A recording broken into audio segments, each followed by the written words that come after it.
Elsa Bimbaron, bonsoir. Vous êtes journaliste au Figaro et vous publiez Patrick Drahi, l'ogre des networks. C'est aux éditions de l'Archipel. Patrick Drahi, 9e fortune de France, qui a racheté notamment SFR.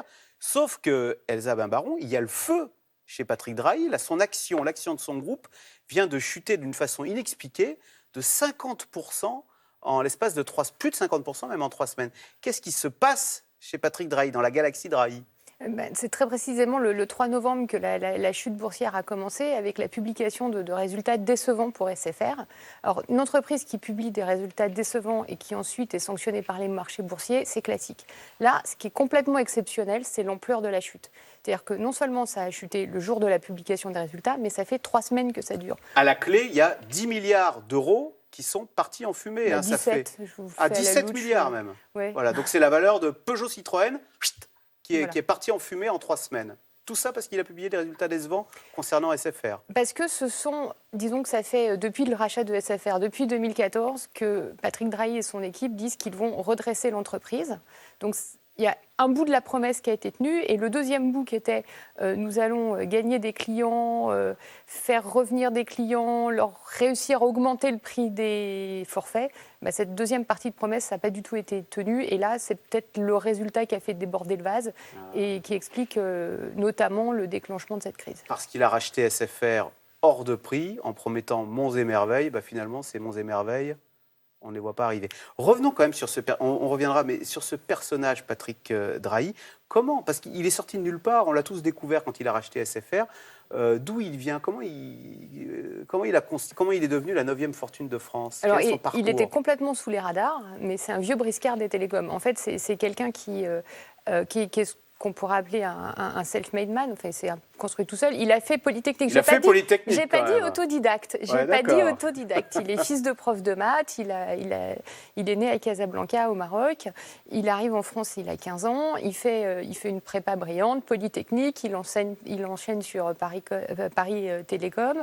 Il continue avec un DEA d'optique. Bon, c'est un type qui est brillant. Il a toujours voulu être riche. Vous avez, dans votre biographie, vous sortez quelques-unes de ses phrases clés. Je peux en citer une. Son souhait, quand il était étudiant, c'était de rouler en BM à 30 ans, de gagner 50 000 francs à 40 ans et de vivre de ses intérêts à 50 ans. Il y est arrivé. Il a fait tout ça en plus gros. En plus de la BM, vous pouvez ajouter l'yacht. Voilà. Et pourquoi est-ce qu'il s'est lancé dans les télécoms à la sortie de Polytechnique ? Il a regardé, ce qu'il raconte, c'est qu'il a regardé le top 100 des plus grosses fortunes américaines, qu'il y en avait 10 dans le câble. Il s'est dit, moi aussi, je vais faire du câble. Donc, c'est du pragmatisme, c'est juste être riche et chercher le secteur où il pouvait avoir de la richesse. Et il faut se remettre, on est dans le contexte, on est à la fin des années 90. Le secteur du câble français est complètement sinistré. Il y a eu le plan câble qui a été développé, des centaines de millions d'euros investis, à l'époque de francs, investis dans le secteur, et puis des petites boîtes qui sont plus ou moins en déshérence à droite, à gauche. Et lui se lance dès le début des années 2000, en fait, dans le rachat et l'agrégation de tous ces petits opérateurs. Alors, les Alsaciens il mouille sa chemise, parce que vous racontez que à la sortie de Polytechnique, il va à Cavaillon, il fait presque du porte-à-porte pour vendre des abonnements au câble. Il fait à un moment pratiquement du porte-à-porte. Il va voir aussi les élus pour vendre son projet. Ouais. Et il a un très bon contact, donc le contact passe. Et il rachète une première entreprise. Le tout en ayant aussi des soutiens, déjà des fonds d'investissement et des familles américaines qui le soutiennent. Et petit à petit, 1, 2, 3... L'appétit vient en mangeant. Et donc, il se met à racheter... Alors là, il rachète SFR, mais il a une boulimie... Avant, il rachète Nous, c'est Numéricable pour les plus anciens, ils s'en souviendront. Et 2014, c'est l'apogée, c'est SFR. Et SFR, il fait un bond de 1 à 10. SFR, c'est 10 fois plus gros que son entreprise qu'il rachète. Mais il rachète même Portugal Télécom, voilà. deux énormes câbles opérateurs. Et alors, il se retrouve avec... Parce que comment il rachète tout ça ? Il n'a pas l'argent. Non, il emprunte, vous alliez le dire, il se retrouve avec 51 milliards de dettes. Alors 51 milliards de dettes, ce n'est pas que SFR, parce que SFR, ça lui a coûté 17 milliards d'euros. Ouais. Là-dessus, il y a Portugal Télécom, effectivement, en plus, 7 milliards. Parce que 50 milliards de dettes, on dit ça tranquillement, c'est la dette d'un pays européen. Par exemple, la Slovaquie, j'ai regardé, elle a une dette de 50 milliards d'euros. Voilà. Donc lui, sur ses petites épaules, il a la dette de la Slovaquie, voilà. En fait, il ne l'a pas juste sur ses petites épaules, puisque la dette est posée sur ses différentes sociétés. Donc SFR a 15 milliards de dettes, la société mère qui chapeaute tout ça, Altice, a un bout de dette. Les Américains, vous en pariez, c'est Cablevision et Suddenlink, il y a encore un petit bout de dette, tout ça c'est réparti. Et là-dessus, il y a des médias aussi. Voilà, alors il n'empêche, quand on a 50 milliards de dettes, on lui a demandé si ça ne l'empêchait pas de dormir. Eh bien, écoutez, c'était l'an dernier, écoutez la réponse de Patrick Drahi. Pour vous dire qu'aujourd'hui, on me critique sur mon niveau de dette, mais je dors beaucoup plus facilement avec 50 milliards de dettes qu'avec les premiers 50 000 francs français de dettes que j'ai contractés quand j'ai créé mon entreprise. Alors, vous connaissez la fameuse phrase, est-ce que ce n'est pas le problème des banquiers? Vous savez, on dit, Oui, si je dois 1 million à mon banquier, j'ai un problème.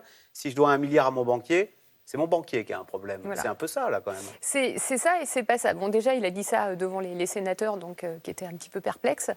Et l'idée, c'est de dire, quand j'avais fait 50 000 francs de dette, je vais me faire un peu l'avocat de Drahi pour une fois, c'est de dire, je ne savais pas comment j'allais le rembourser. Là, avec 50 milliards de dettes, lui, il part du principe que les entreprises qu'il a rachetées, financées par cette dette, ont les moyens, elles, de payer les intérêts de cette dette et à terme le capital. Et comment il aussi. fait alors pour faire en sorte que SFR subitement soit en mesure de rembourser une partie de cette dette abyssale?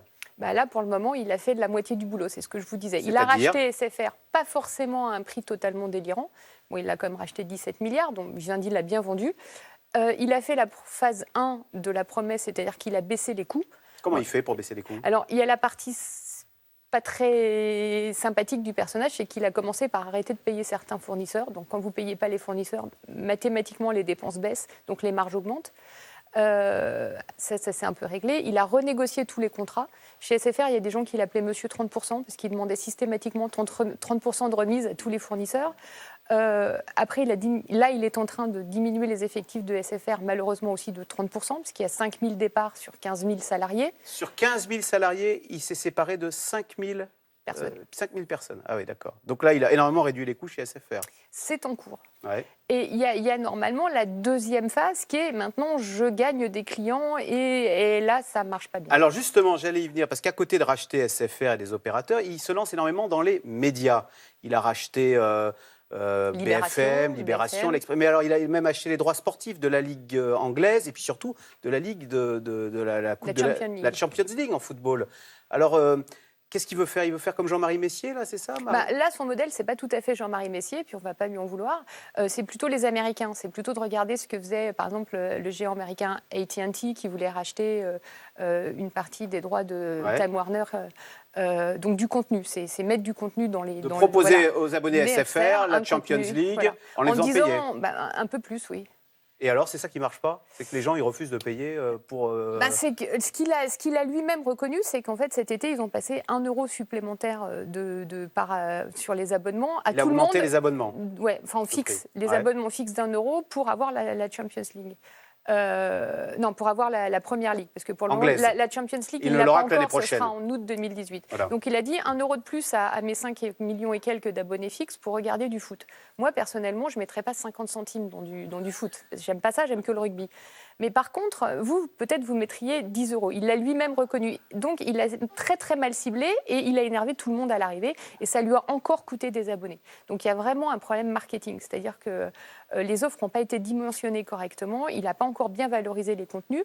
Moi, je pense que, je ne sais pas si ça peut fonctionner ou pas, mais en tout cas, il faut que le package soit plus joli pour que ça fonctionne. Voilà. Et puis alors, on lui a reproché des pannes sur son réseau, ça aussi. Oui, il n'a peut-être pas assez investi sur... Il y a eu une première phase où l'investissement n'avait pas été fait par Vivendi qui vendait SFR, qui voulait rendre la mariée plus belle. Et puis ensuite, la reprise en main a été un peu chaotique sur le plan opérationnel et le réseau n'a pas été mis à jour tout de suite. En plus, il y a eu des options techniques qui ont été prises par SFR qui étaient très compliquées de mise à jour 3G en même temps qu'on implémentait la 4G, ça ne marchait pas du tout.